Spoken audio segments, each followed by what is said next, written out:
Hello everyone, कैसे हैं आप सब लोग। मैं वासु शर्मा आपका बहुत बहुत स्वागत करता हूं अनोनिमस लर्निंग में।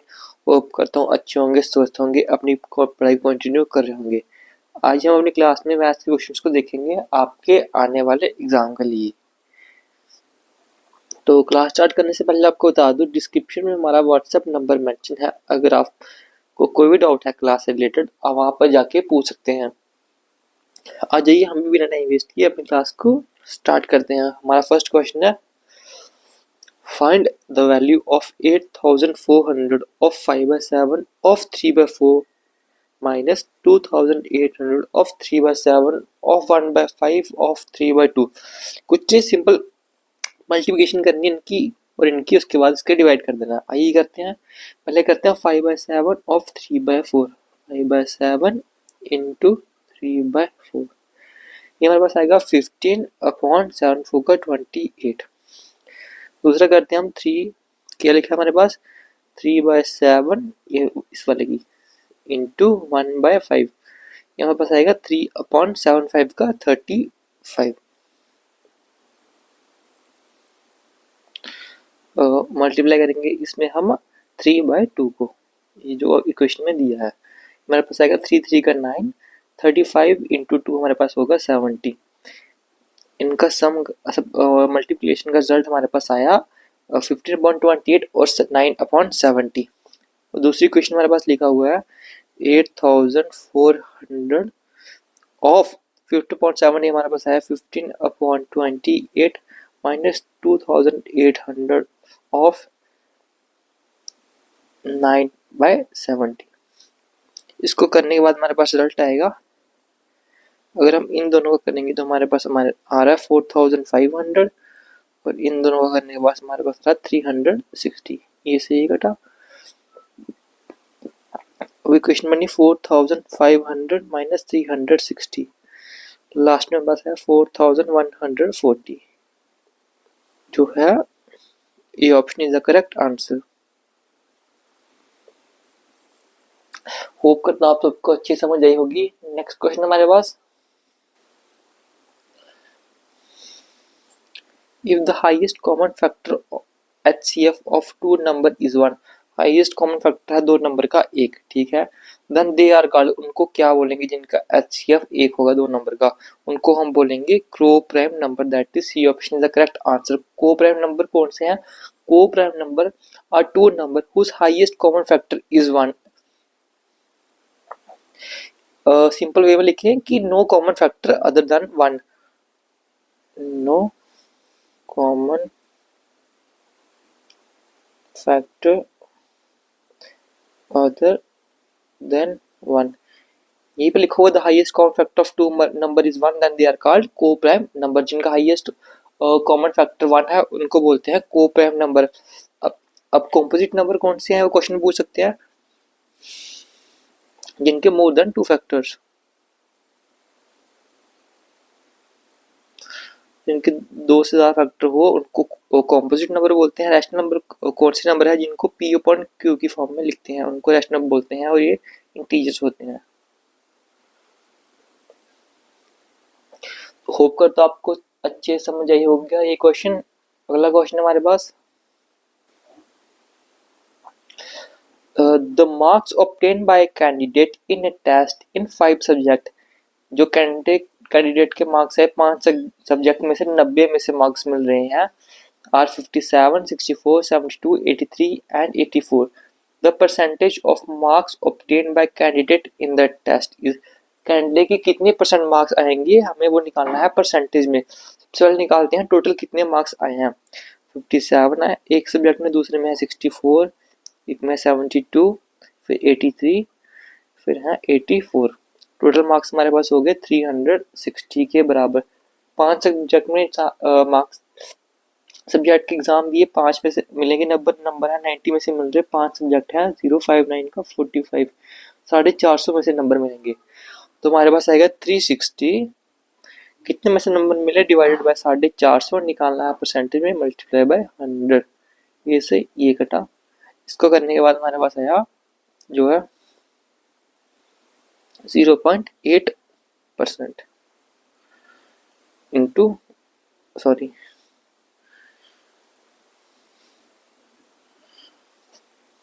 जो है 80% के बराबर। जो आपको डिवाइड है वो खुद करना है। जो D option is the correct answer. बड़ा सिंपल सा क्वेश्चन था। मैक्सिमम मार्क्स 90 में से मिल रहे थे और 5 सब्जेक्ट मिले, मतलब 9 5 का 45, 450 में से 360 नंबर है, 360 डिवाइडेड बाय 450 परसेंटेज निकाल रहे हैं इंटू 100। परसेंटेज निकालने का फॉर्मूला बता दूं आपको। परसेंटेज निकालने का फॉर्मूला टोटल मार्क्स ऑब्टेन्ड, कितने मार्क्स आए upon total maximum marks into 100। ये परसेंटेज निकालने का फॉर्मूला है हमारे पास।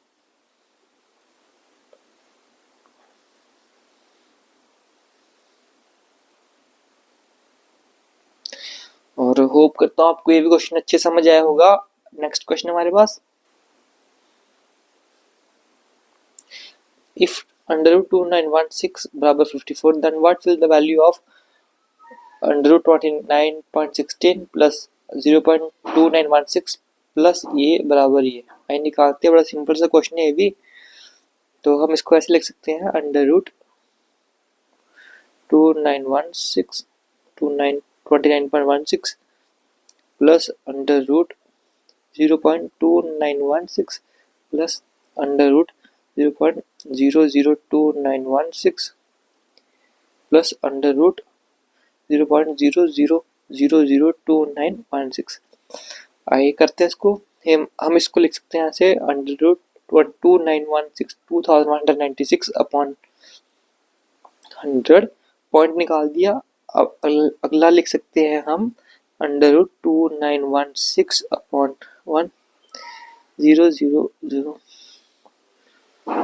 1000 प्लस अंडर रूट 2916 अपॉन 1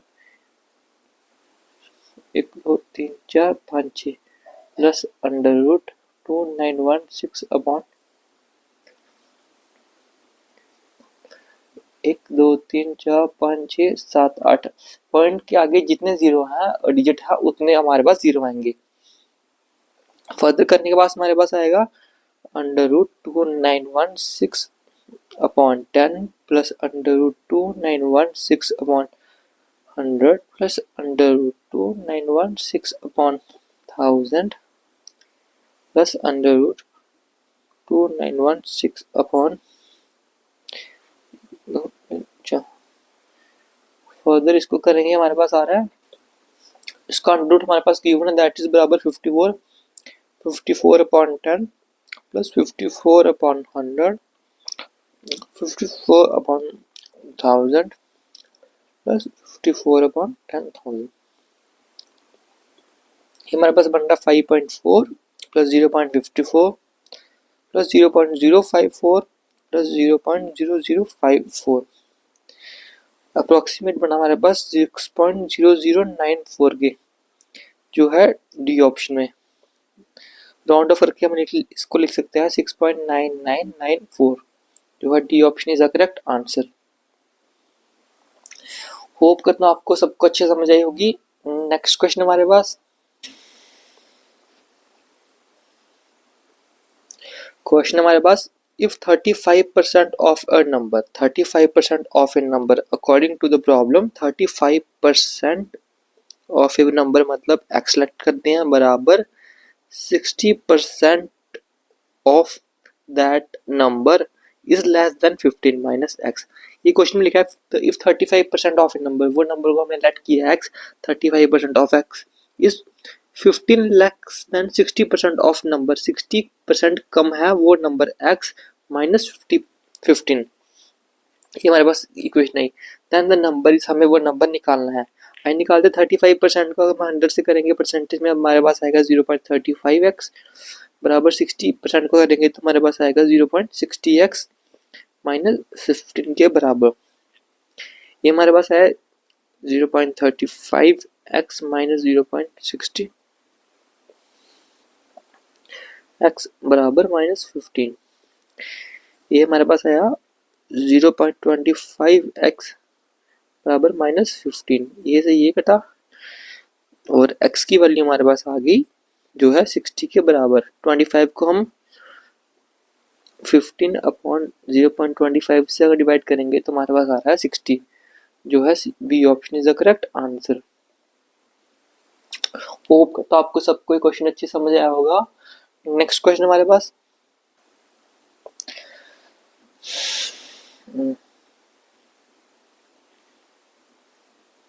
ये क्वेश्चन है नहीं इंपॉर्टेंट। तो नेक्स्ट क्वेश्चन हमारे पास,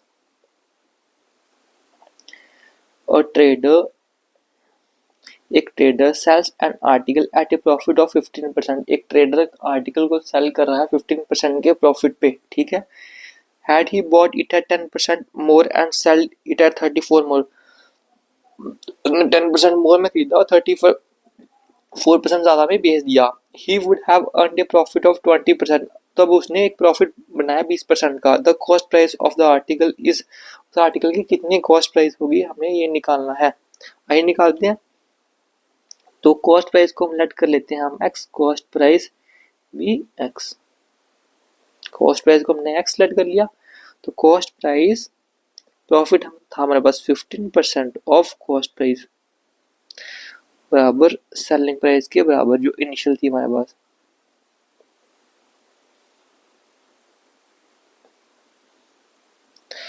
अब कॉस्ट प्राइस 10% ज्यादा,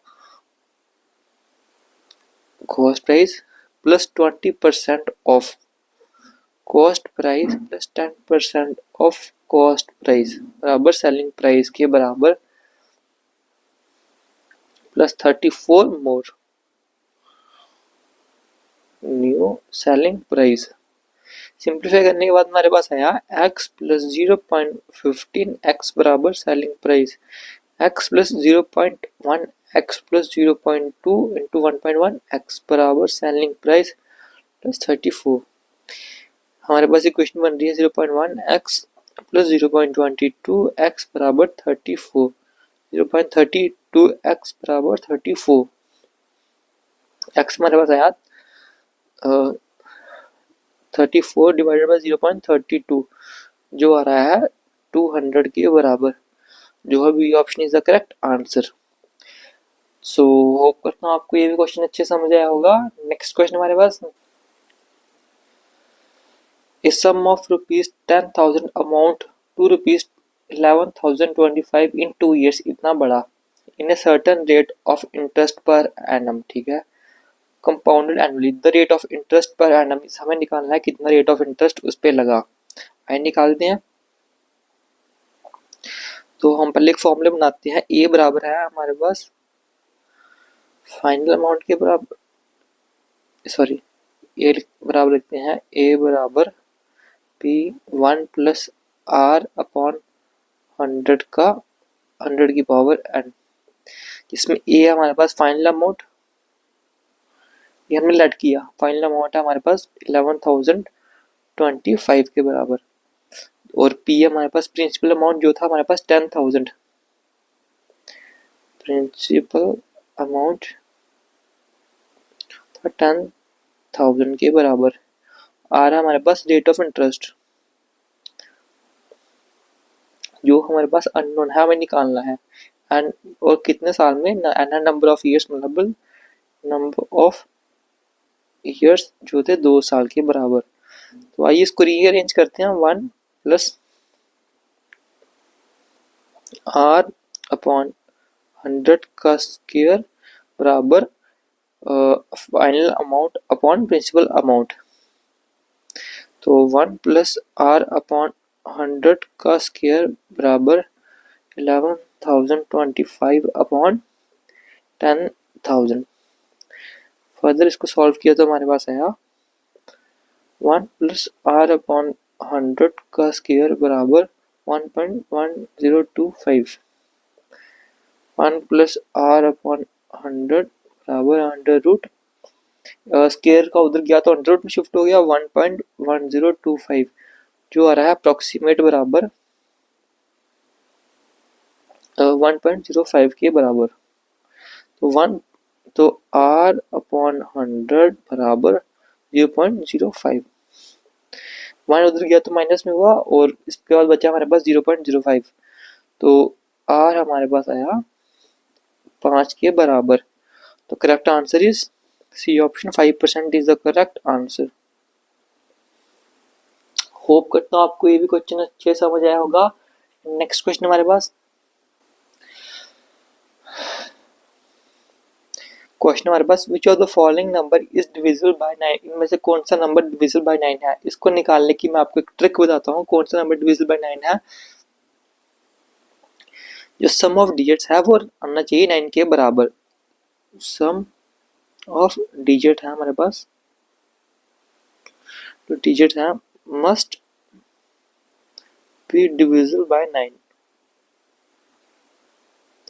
जो इनके डिजिट का सम है वो 9 से डिवाइड हो। ये शॉर्ट ट्रिक्स होती हैं, सिंपल सिंपल आपको इनको याद रखना पड़ेगा ही अगर आपको जल्दी से जल्दी क्वेश्चन सॉल्व करना है। ये फर्स्ट को देखते हैं, 9 से डिविजिबल है नहीं। 1 plus 2 plus 3 plus 2 plus 1, 2 3 3 3 plus 9 plus 3, ये हमारे पास आ गया 9। 9 से डिविजिबल है, C option A option is the correct answer. बाकी को हमने चेक ही नहीं करना क्योंकि हमारे पास ए ऑप्शन ही करेक्ट आ गया। तो मेरे भाइयों आज के लिए क्लास में इतना ही। होप करता हूँ आपको क्लास अच्छी लगी होगी। अगर क्लास अच्छी लगी है तो क्लास को like comment share and channel को सब्सक्राइब जरूर करना। हम कल फिर से मिलेंगे एक और नई वीडियो में। Thank you so much.